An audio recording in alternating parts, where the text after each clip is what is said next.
Hello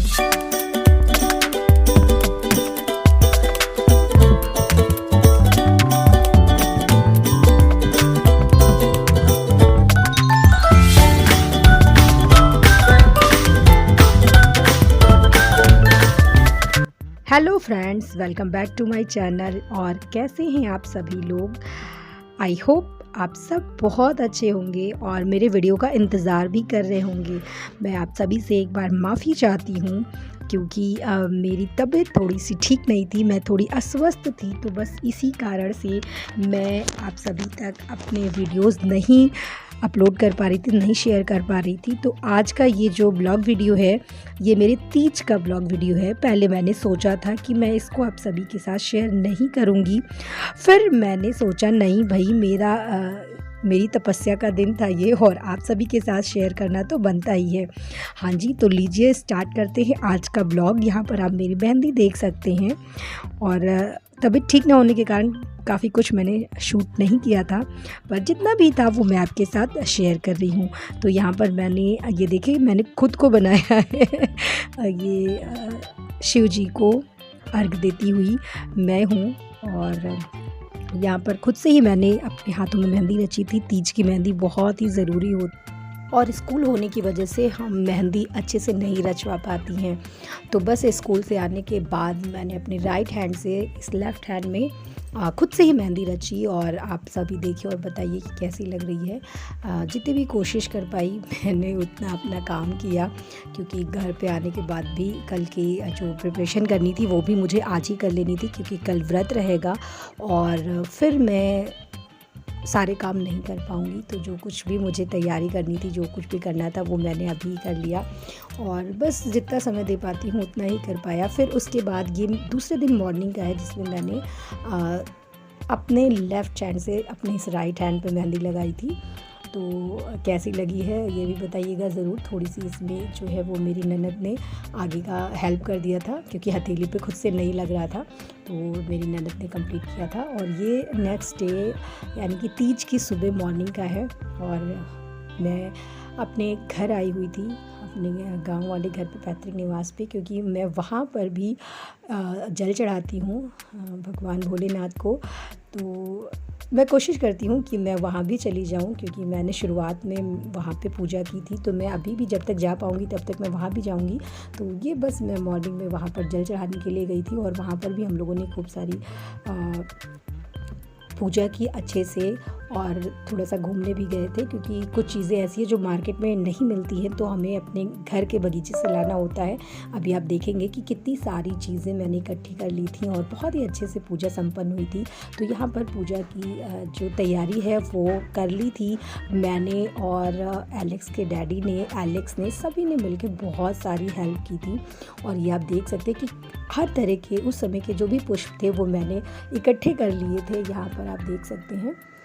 और ऐसी ऐसी चीज़ें हैं जो आपको नहीं मिल सकती हैं आसानी से, बहुत ही दुर्लभ रहती हैं, और वो मैं अपने बगीचे से लेकर आई थी। इसीलिए मुझे और भी ज़्यादा ज़रूरी था गांव पे जाना और बहुत ही भागम भाग हो गया था इस दिन, लेकिन ठीक है, सब सही है भोलेनाथ की कृपा से। बहुत ही अच्छे से पूजा संपन्न हुई, बहुत ही अच्छे से व्रत संपन्न हुआ। तो यहाँ पर मैं पार्थिव पूजन करती हूँ, यानी अपने हाथों से भगवान भोलेनाथ का शिवलिंग बनाकर मैं उसकी पूजा करती हूँ और फिर उसको विसर्जित करती हूँ।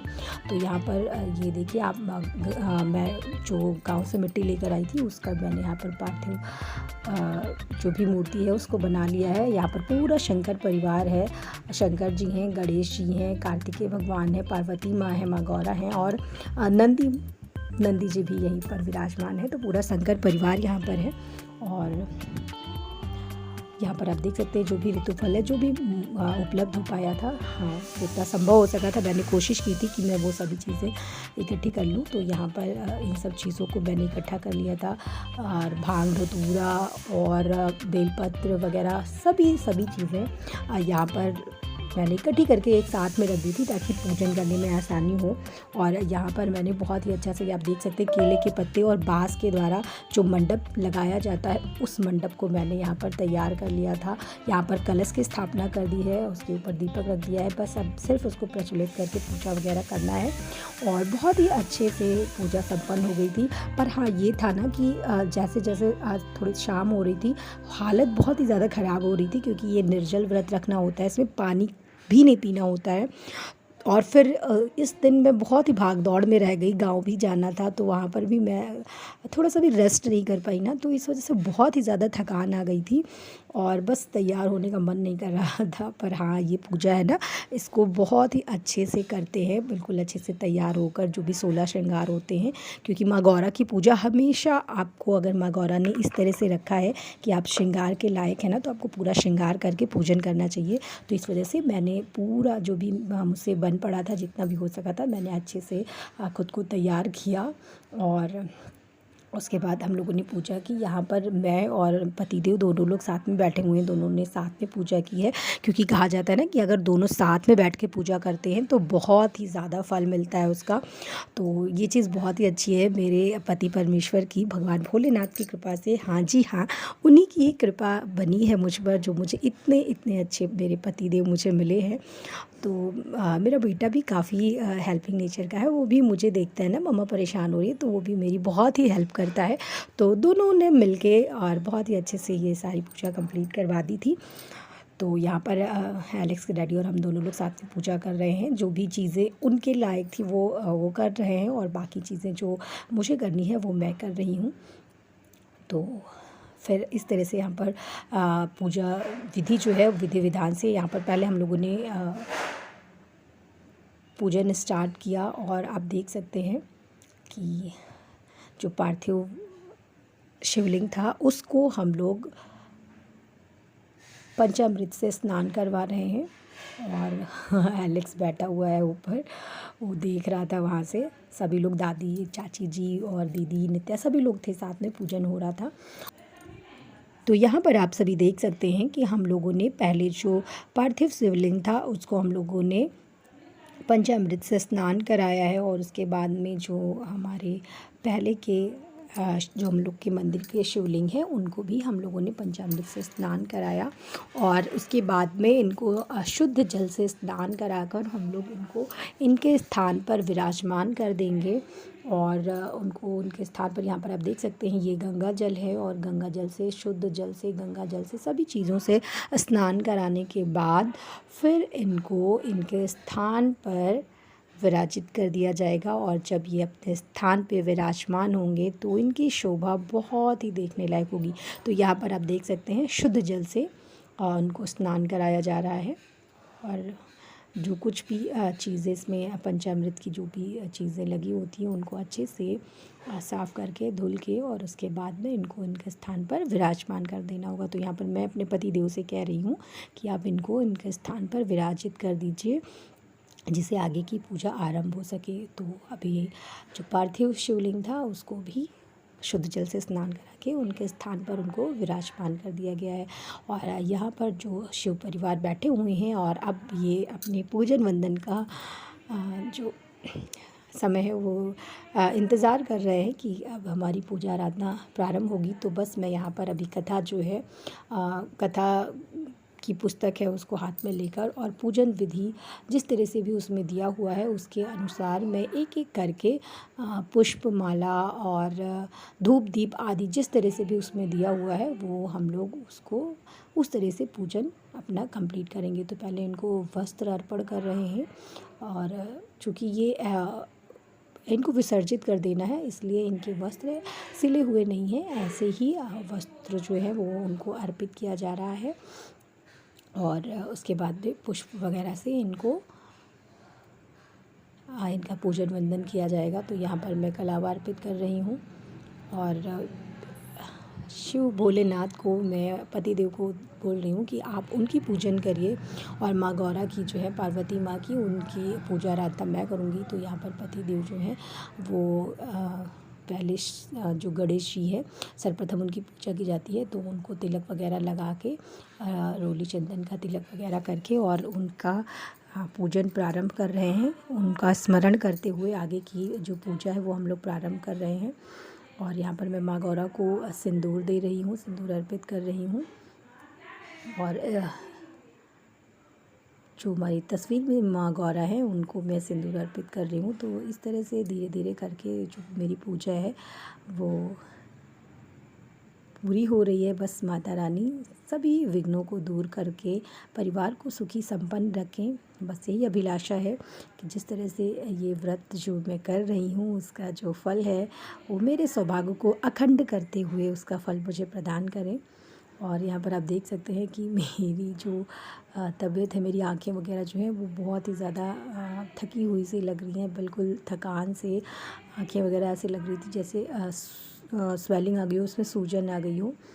और बस किसी तरह से पूजा जो है वो कंप्लीट हो जाए। यहाँ पर आपको लग रहा होगा कि ये मैं लेफ़्ट हैंड से कर रही हूँ, पर ऐसा नहीं है, ये कैमरे की वजह से आपको लग रहा है, पर ये मेरा दाहिना हाथ है। और मेरे पति देव जो थे वो मेरे दाहिनी साइड में बैठे हुए थे, मैं उनकी बाएं साइड में बैठी थी, पर ये कैमरे के रिफ्लेक्शन की वजह से आपको इस तरह से प्रतीत हो रहा होगा। मुझे भी जब मैंने ये वीडियो क्लिप देखा था तो मुझे भी ऐसा लग रहा था कि जैसे मैं बाएं हाथ से जो भी है वो चीज़ें अर्पित कर रही हूँ, उसमें उल्टा हाथ प्रतीत हो रहा है, पर ऐसा नहीं है। और इस तरह से देखिए एक एक करके हम लोगों ने जो कुछ भी था वो भगवान भोलेनाथ को और सभी प्रभु जितने भी कलश में आवाहित देवी देवता थे और वहाँ पर विराजे जितने भी देवी देवता थे सभी को हम लोगों ने पुष्पमाला वगैरह अर्पित करके अपनी पूजा कंप्लीट की। अभी उसके बाद में बेलपत्री वगैरह भी चढ़ाई जाएगी। तो यहाँ पर धीरे धीरे करके सभी लोग आ रहे थे चढ़ाने के लिए। और अभी एलेक्स, नित्या सभी लोग इंतज़ार कर रहे हैं कि हम लोगों को भी आना है। तो एक एक करके हम लोग यहाँ पर ये दूर्वा है गणेश जी को चढ़ाने के लिए, उससे गणेश जी बहुत ही ज़्यादा प्रसन्न होते हैं और सुख समृद्धि रिद्धि सिद्धि को साथ लेकर आते हैं। तो इसलिए उनको प्रसन्न करना भी बहुत ही आवश्यक है। तो यहाँ पर जो धतूरे का फल है वो चढ़ाया जा रहा है, क्योंकि भगवान भोलेनाथ को ये चीज़ें भी बहुत ज़्यादा प्रिय होती हैं और ये सिर्फ़ और सिर्फ भगवान भोलेनाथ को ही चढ़ाया जाता है, किसी और को अर्पित नहीं किया जाता है। तो ये भगवान भोलेनाथ को अर्पित किया जा रहा है। और यहाँ पर बेलपत्र है, और बेलपत्र से तो क्योंकि ये बहुत ही पवित्र, बहुत ही पावन पेड़ होता है, तो ये सभी को अर्पित कर सकते हैं। तो यहाँ पर अब हम लोग बेलपत्र जो है वो अर्पित कर रहे हैं और भगवान भोलेनाथ का स्मरण करते हुए, मंत्रोच्चारण करते हुए यहाँ पर भगवान भोलेनाथ को बेलपत्र अर्पित की जा रही है।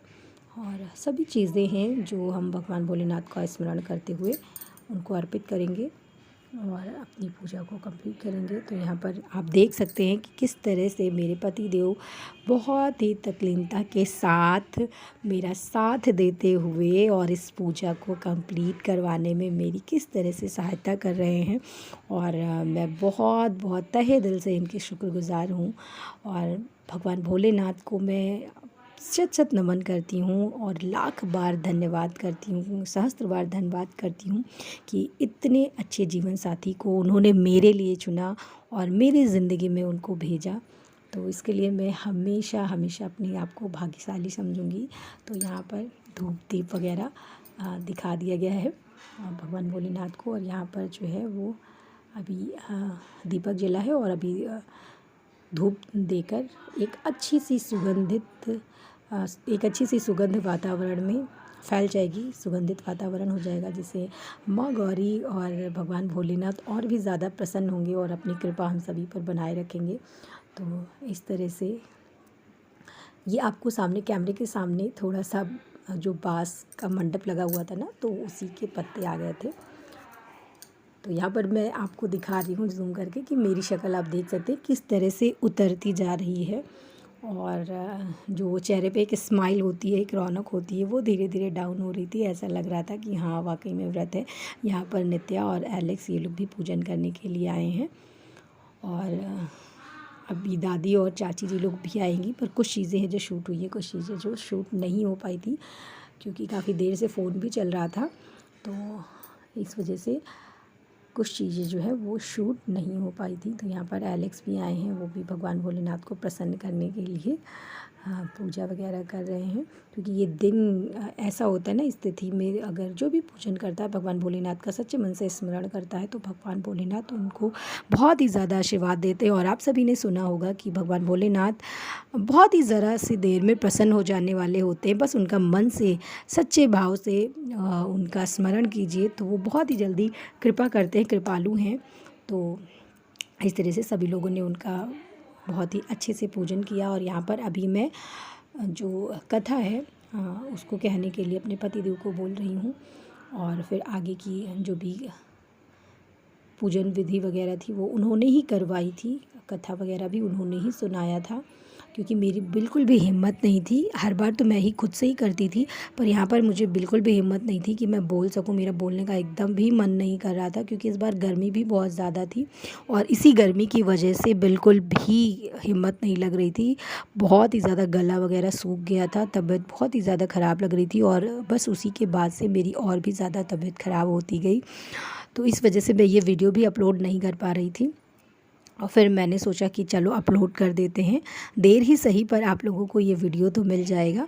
तो यहाँ पर हम लोगों ने अपनी पूजा अच्छे से कंप्लीट कर ली, और उसके बाद आरती वगैरह करके और फिर पूजा कंप्लीट किया। यहाँ पर माँ गौरव को मैंने जो भी श्रृंगार का सामान था उसको अर्पित कर दिया है, और कुछ चीज़ें हैं जो अभी दान के लिए रखना है। लास्ट में हम लोग जो अन्न वगैरह छूते हैं उन सब चीज़ों के लिए रखा हुआ है। इस तरह से हमारी पूजा कंप्लीट हुई, आरती वगैरह करके फिर उसके बाद में हमने पूजा संपन्न की। तो आप बताइएगा कि वीडियो कैसा लगा। अगर आपको वीडियो पसंद आया हो तो प्लीज़ प्लीज़ प्लीज़ वीडियो को लाइक कर दीजिएगा, और कमेंट में जय भोलेनाथ, जय शिव शंकर ज़रूर लिखना। और अगर वीडियो पसंद आया हो तो प्लीज़ इसे लाइक करिए और अपने फ्रेंड्स और फैमिली में शेयर करिए। फिर मिलते हैं नेक्स्ट वीडियो में, तब तक के लिए आप सभी हंसते रहिए, मुस्कुराते रहिए। राधे राधे।